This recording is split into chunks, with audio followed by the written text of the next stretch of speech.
दोस्तों अभी हम बात करेंगे वियतनामी करेंसी की। क्योंकि जब भी आप वियतनाम आओगे तो आप बहुत ज्यादा कंफ्यूज होने वाले हो, क्योंकि यहाँ की करेंसी वो लाखों में है। मतलब आपको ऐसा लगेगा आपके जेब में से लाखों रुपए जा रहे हैं, आप खर्च करोगे और आपसे कभी गलती से कोई ज्यादा ही पेमेंट कर दो, क्योंकि आपको इस करेंसी की नॉलेज होनी जरूरी है। सबसे पहले जो करेंसी है इनकी लाखों में है वो है वियतनामी डोंग। जैसे ये मेरे पास वियतनामी डोंग है, ये 5 लाख रुपया है, ये इनका 5 लाख रुपया है। अब इसमें क्या है कि जब भी आप किसी शॉप पे जाओगे तो वो पर्सन आपको बोलेगा 500 का मतलब आपको ये देखिए, अगर आप नोट ध्यान से देख पा रहे होगे तो इसमें 5 के आगे एक डॉट, 500 के आगे डॉट लगा हुआ है। तो मतलब ये लोग 3 जीरो खा जाते हैं, 3 जीरो नहीं लगाने की। अगर कस्टमर अगर कोई आपसे पैसा मांगता है कि मुझे 500 दो, तो आपका मतलब आपको 5 लाख देना है। अगर कोई बोले मुझे 100 दो, तो ये देखिए 1 लाख का नोट है, उसको 100 का मतलब 1 लाख है यहाँ पे, तो ये देना है। कोई अगर बोले कि 50 दो, तो ये 50 का नोट देना है आपको। अभी आपको दिखाता हूं, ये है इनका 50 का नोट। तो मेन चीज क्या है कि आपको अपने दिमाग में ये लेके चलना है कि जो नोट्स है उसमें 3 जीरो हटा के बात करनी है। कोई आपको बोले 10 रुपए देने हैं, इसका मतलब आपको 10,000 रुपए का नोट देना है। कोई आपको बोले 50 रुपए देने हैं तो 50,000 का 3 जीरो बीच में से हमें हटानी है। ये तो बात रह गई थी करेंसी की। अब दूसरी बात आती है करेंसी एक्सचेंज का।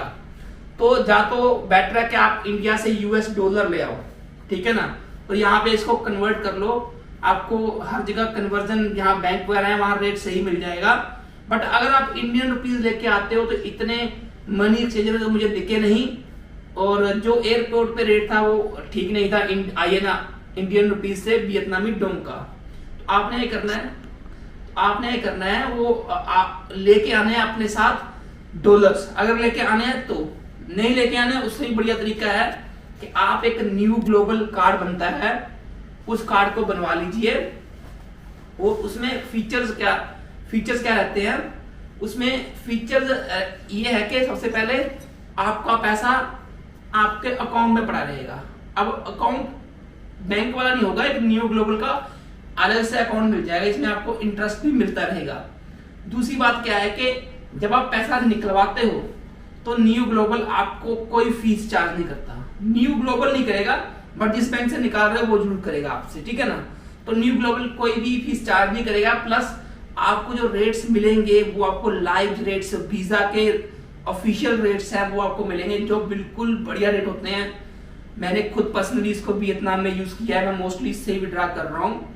अब इसमें भी कुछ चीजें ध्यान देने वाली हैं कि जब भी आप पैसा निकालो तो एक साथ निकाल लो। अब जैसे आपको पता है कि आप जब आप पैसा निकालोगे आप सोचोगे 10 लाख निकाल लेता हूं, यहां 10 लाख कुछ नहीं है। हमारा 300 रुपया 1 लाख के बराबर है, 300 1 लाख के बराबर है, और 10 लाख मतलब कितना हो गया, है ना, 3,000 रुपया। तो आपने जब निकाल लिया तो आप 50 लाख, 60 लाख, 70 लाख, 80 लाख निकाल लो कि आपका इतना खर्चा इजीली हो जाएगा, ठीक है ना। मोस्टली जगह पे यहाँ पे आप कोई इलेक्ट्रॉनिक मशीन चीज खरीदोगे, मोबाइल लोगे, तो वहां तो कार्ड स्वाइप हो जाएगा। बट जहां कैश देना है तो वहां कैश देना पड़ेगा।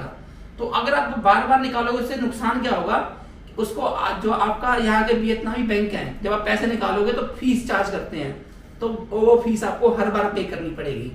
और ये फीस कितनी होती है, 100 से लेकर 200 रुपए के बीच होती है।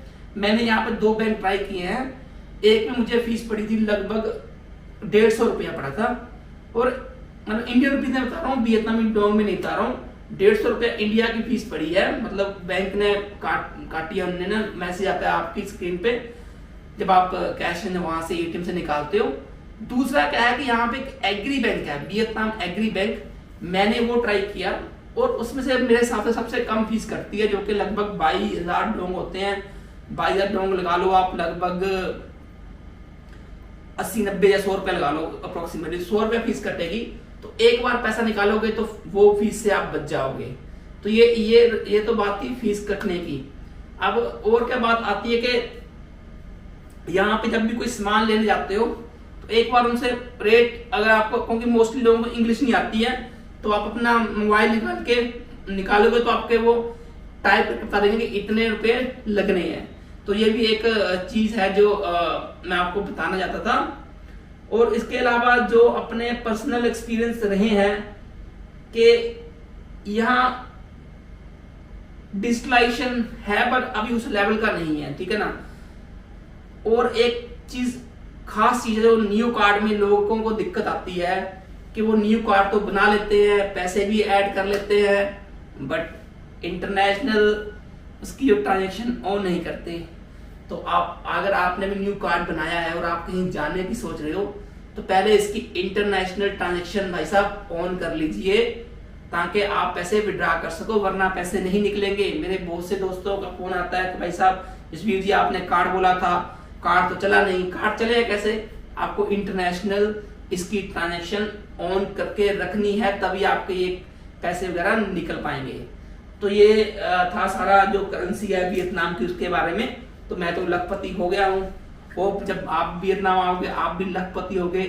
अगर वीडियो आपको अच्छी लगी है तो इसको लाइक कीजिए, शेयर कीजिए और चैनल को सब्सक्राइब करना मत भूलिएगा।